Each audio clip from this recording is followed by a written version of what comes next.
we're ready. Would you like to call the roll? Mayor Cruzen? Thank you for your patience. Mayor Cruzen? Here. Councilwoman Rainey? Here. President Reed? Here. Okay, the first item before us today is item for the first time, item 17.112, request from the Budget Director for approval of the FY 2018 proposed budget and personnel schedules with the proposed amendments, and to submit the recommended Board Bill Number 1 to the Board of Aldermen as the budget for the City of St. Louis for the fiscal year beginning July 1, 2017. Paul, would you like to walk us through that? Okay. Thank you, Mayor. That was my cue. So I have some handouts.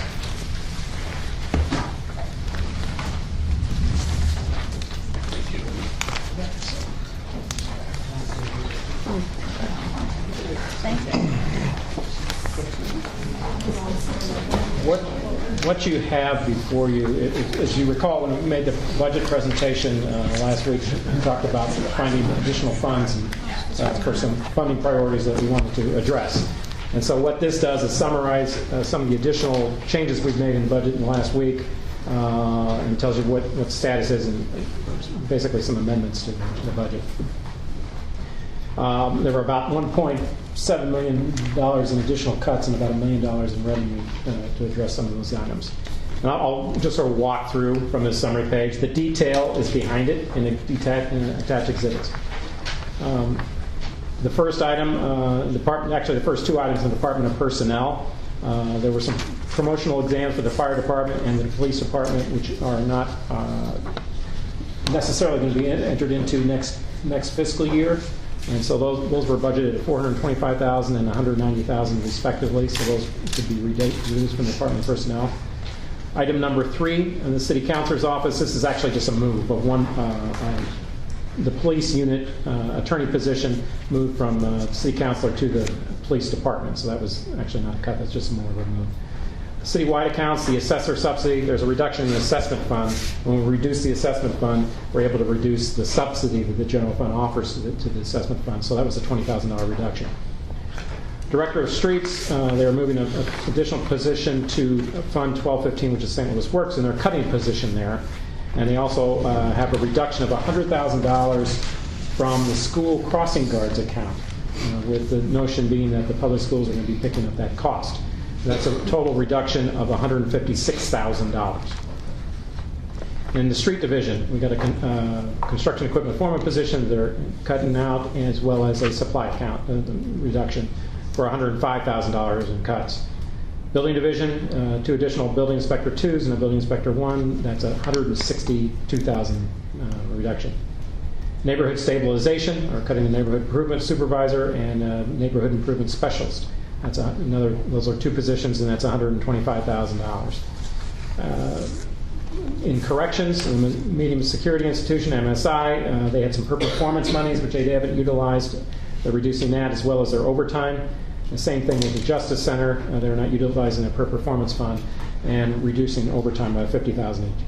And so that was $65,000 and $78,000 respectively. In the Board of Public Service, there was a deputy city engineer position, which is basically funded now, but we're keeping it authorized, but we're not funding it. Although we are offsetting that with $50,000 for performance funds. So that's a reduction of about $129,000. Also, there was some discussion about travel accounts and cell phone reimbursements. This assumes a reduction of the travel accounts by 1/2 in the general fund, which amounts to, what did I have here, $44,000. That excludes the courts, obviously, because we can't cut their budget. But I'm not quite sure how we implement that, other than we're just reducing the account and just telling departments that's what they have to live with, basically. And that's the same thing for the cell phone reimbursements. That's an account within the budget. Again, it's not a big dollar amount. It's $26,000 in half. But these are amounts where people have cell phones and they're reimbursed at a certain rate. But this is basically advising them that we aren't going to have as much funds for that, so they're going to have to reevaluate how they go about that. In the police department, there are a couple things, $650, a couple things going on there. First of all, we're moving that position that I mentioned from city councilor there, so that's an increase. But also, all these reductions The intent of all these reductions is to increase the funding for the general fund side of the police department, which allows us to reduce the use tax funds, which gets us to that 2.3, which you wanted to unappropriate. So that's just more of a balancing act between the two funds there. And so that's an increase of almost $2.4 million. Now, in addition to freeing up those funds on the use tax, we'd also wanted to desire to restore cuts in the drug court. In other words, well, not cut, but move it back to the general fund. That was $150,000, as well as the youth jobs program. These were budgeted originally under the crime prevention fund, 1123, and so the desire to restore those funds, all these reductions, that was one of the things we added back into the general fund. So that's the general fund changes there, and going down further, you can see this police department again. That's the use tax subsidy. That's the reduction on the use tax side. Those two balance out the $2.3 million. The health division also submitted some reductions. The health commissioner reducing some contractual services for marketing in the amount of $50,000. There was a small increase in animal care control and their rent going up. They've also reduced some health nurse as well as a health aide and program specialist. That's a total reduction of $167,000. The assessor fund, as I mentioned, they basically cut one and added one position, but the net gain there was about $20,000. That's in the assessment fund. And then the affordable housing, basically we were able to allocate to them, after doing all these reductions, basically an additional $185,000. So you can see that the general fund is up $1 million and the local use tax is down 2.3. Now, to offset that increase in the million, there was a proposal to increase EMS fees to cover that additional revenue. So that would be $1 million. So with that addition in the increase in revenue to the general fund, that would balance out the general fund. And as I point out, that $2.3 million in the use tax fund, that remains unallocated. So basically, some point in the future, if not during the budget process or if during the fiscal year, you'll have $2.3 million to appropriate at some point. And the assessment fund balances out. Also, item number 24 on this sheet was a request by the controllers who wanted to add some language to Board Bill 1 pertaining to travel policy. And I'll read it here. It says, as of July 1st, 2017, expenditures for discretionary travel by any city elected officials and employees in excess of 3 trips annually, which includes travel for training, seminars, conferences, professional association meetings, and similar functions, must be approved by the Board of Estimate and Apportionment. So if approved here, that would also be included in Board Bill 1. And that's, again, for your consideration. There are a couple other items that aren't amendments, but I could go into, or if you wanted to, however you wanted to proceed, if you want to adopt the amendments and then have a discussion about other revenues. I think it'd be okay to go ahead and talk about other revenues.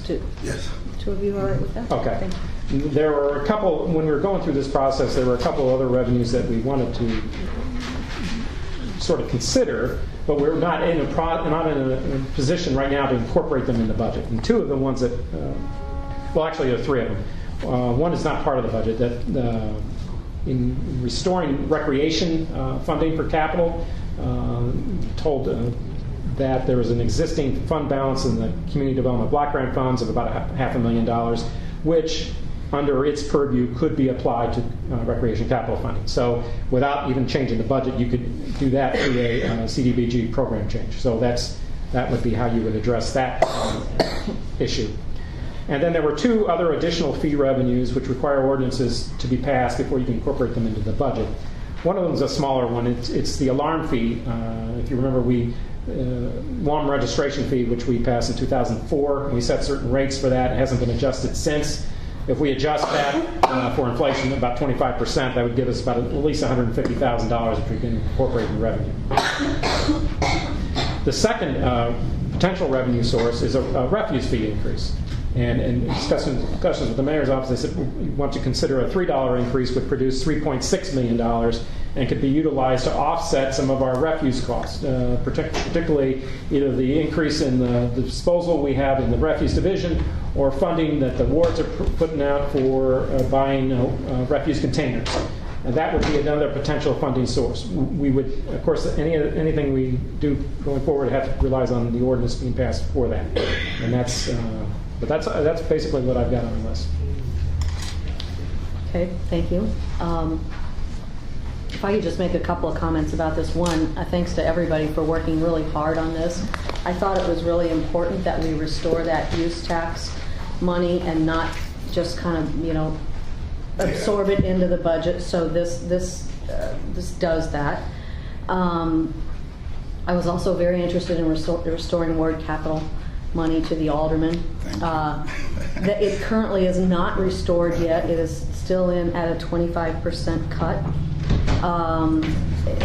The hope would be, a thought about it is that if we were able to increase the trash fee by $3, if we saw fit to do that, we could actually buy some rolling stock with that, some trash trucks, which we desperately need, of say $2.4 million, perhaps $300,000. A lot of people have been asking for some cameras for alleys and that kind of thing to try to cut down on the dumping and that sort of thing, and then maybe have another $900,000, which is about 10%. That would restore the ward capital cuts from 25 up to 15.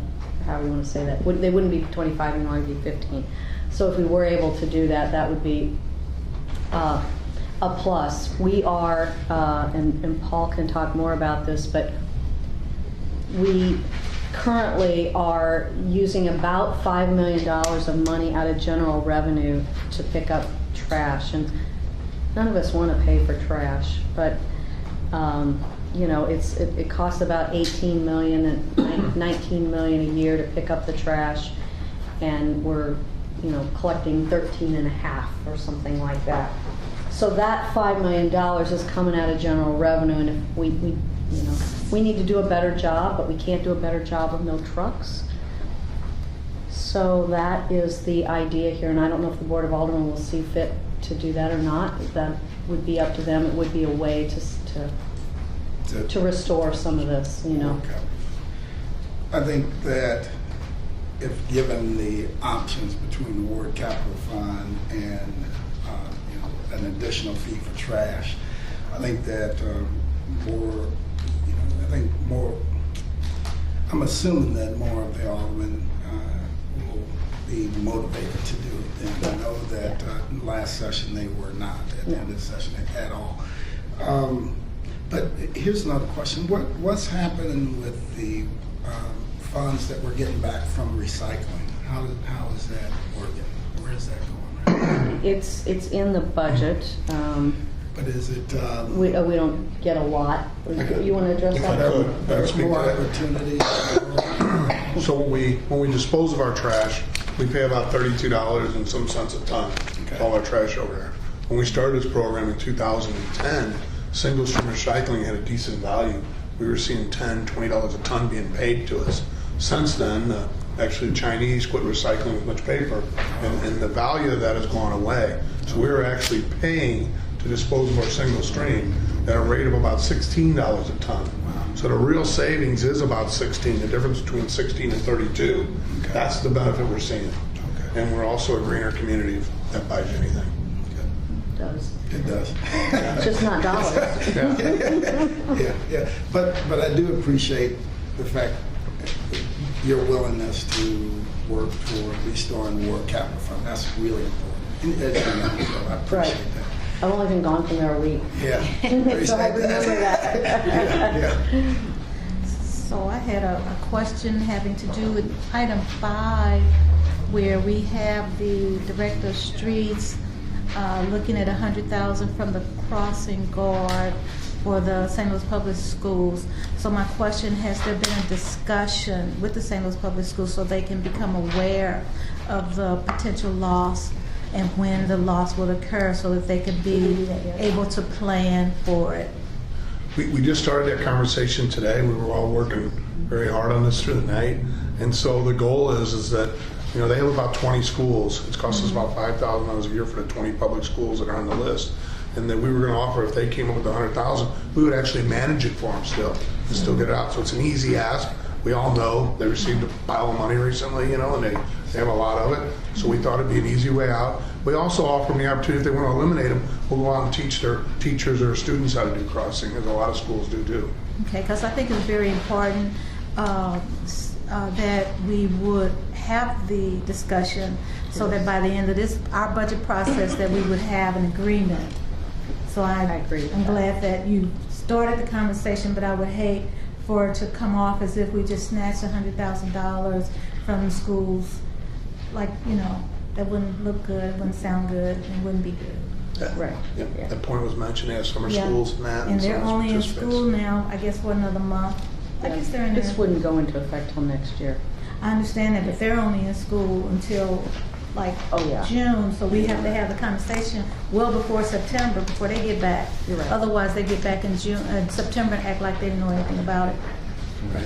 So we Right. started Very good conversations, right? Yeah. Very good point. Yeah, we have to nail that down. And Nail it down. Get into agreement with them, yeah. Yeah. But we're hoping that they'll be amenable to that, but because of their big recent tax increase of 20%. And you know, I hope they'll Absolutely. be in a better position to help us out with that. And then the other question, and I know this, I kind of already know the answer, it was a $2 increase, now it turned into a $3 increase for the trash, right? We got no on the $2 and we just gonna go back in with a $3 ask. Okay, just want to double check.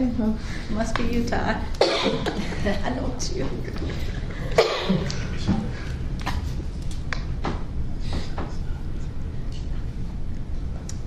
So other than that, I thought that you did a great job, Paul, trying to find where we could find the cuts. Thank you, appreciate it. And Beverly was part of that. Todd, thank you. Even Shepherd. And no, No the help. expert, no. Always get the expert. Soon to be lawyer. There we go. In about 3 weeks, isn't that right? No. No years. So is there anything else that? No, so depending on how you want to proceed, if you either adopt it all, and I'll make sure that it gets incorporated into the verbiage part of Board Bill 1. Right. And Is there any discussion Do you on that? think, on line item 24, I think we need to broaden that language at all, or you think it's you know, discretionary travel? if I could just chime in on that, I think the only thing I wouldn't want everybody to think is that everybody gets 3 trips. Yeah. You could read this in one of 2 ways, but I understand what you're trying to do there. You want to eliminate something or add something, or? As we thought about the word discretionary, but we thought that was better because there are times when you got to get to Jeff City for no matter what, and you need staff, and you don't want to have to come to before E&A. And it could be the president of board, Yeah. it could be the comptroller on your, recommendation that we all Sure. go up. Sure. Well, that's not something doesn't count that on doesn't it, yeah. count as discretionary because we know that we have to do this. But a trip that is for, like, I'm going to be going to GFOA, it's already planned. GFOA and my staff is going May. Okay, that's a trip, I guess 5-6 years ago, we won the GFOA annual conference for St. Louis. So my trip is gonna, that's about that my hotel is being paid for this time because the conference will be in St. Louis in 2018. So next year, we host it, but this year we go out there to market the fact that everybody's coming to St. Louis. So that's one of these type of trips. And this is something we want to be able to do. And, I think that we don't want to just go everywhere that you're Yeah. invited, but we want to go to where it makes sense for the city and we're getting some value. Would, So if you have ideas, I'm welcome to. no, I've been sitting here thinking about it. I can't, like if you said unbudgeted, that would still. So you're saying, so what I'm hearing is you can just make everybody come at all times? I mean, just be a list. Just be a list like the contracts on it, but that's a lot. Well, to me, it's overkill. But however you want to broaden it, any ideas you have. We talked to Mike Garvin, who helped to put this together, and he was the one that, cautioned us about, not tying the hands of, your Right. hands when you needed people Sure. to go, or you're requesting another elected official to accompany you or whatever. We don't want to make that an issue when it makes sense. Like if everybody wants to show up at DC for some issue, the more elected officials, the better maybe at some point. We've had those issues, or DC or. This is a new problem for you. It wouldn't affect you at the board, but you want to get $1,700 a year for 28 people. we don't get to go there. But, Yeah. Well, I think the sentiment of it is good, which is, hey, let's just make sure that we're not spending, that we're being very judicious in our travel decisions. I think that's your point, right? That's the point. That's the point, and that is a very valid point, so I don't have a problem with it. And this will go to the travel policy, so any department that doesn't come before E&A will also have this same statement that's for all office holders. And it would be important to note that office holder would still have to come before E&A, even though it's just because it's a part of the policy. And I think it's important because I think if we are going to go out to the business community and say, hey, we need your help for a partnership to help us reduce crime, and here's what we need. Well, they're not going to forget, the trips that was so, out there publicly, and it makes sense to rein it in if possible, and to make better choices when it comes to, who's going to pay for those trips. And this just applies to city elected officials, not county, right? Well, this is city, county, anybody that comes and uses a tax dollar. Elected officials. Yeah, it says city, so that's right. Oh, yeah. So Well, I mean, I wasn't sure we can what put, elected you said officials. any elected officials. Yeah, I think it takes city out. well, I just think if you're using a county, a city dollar. I mean, those who come before and ask for reimbursement from, city. there are county offices that don't. And those are the ones that we're not talking about those. Okay. We're just talking about the one, for example, clerk of the court, there's a state law that says they have a separate fund. They don't come before, so you probably didn't know that. Yeah, we don't see county offices. You don't see all county offices, but the ones that we do see, we want to have that control. Okay. Yeah, let's take city out, and then we'll have elected officials. That I think that provides makes us some sense. flexibility. The word city out. You want to make the motion? Would you like So I to- move that for item number 24, we would amend the statement to exclude the word city. A second. All in favor? Aye. Aye. Opposed? Amendment passes. Okay, are there any other items we want to talk about before we vote on this? I just want It to would thank be everybody. love to have a motion to, I move that we accept, that we vote board bill number 1 out with the amendments as proposed today by the budget director. Second? all in favor? Aye. Aye. Opposed? Hearing none, Board Bill 1 passes out. Thank you. Thank you. Thank you all. Much wishing to go to the board there. Yeah. Yeah. Motion to adjourn. I move that we adjourn. Second? All in favor? Aye. We're adjourned. All right.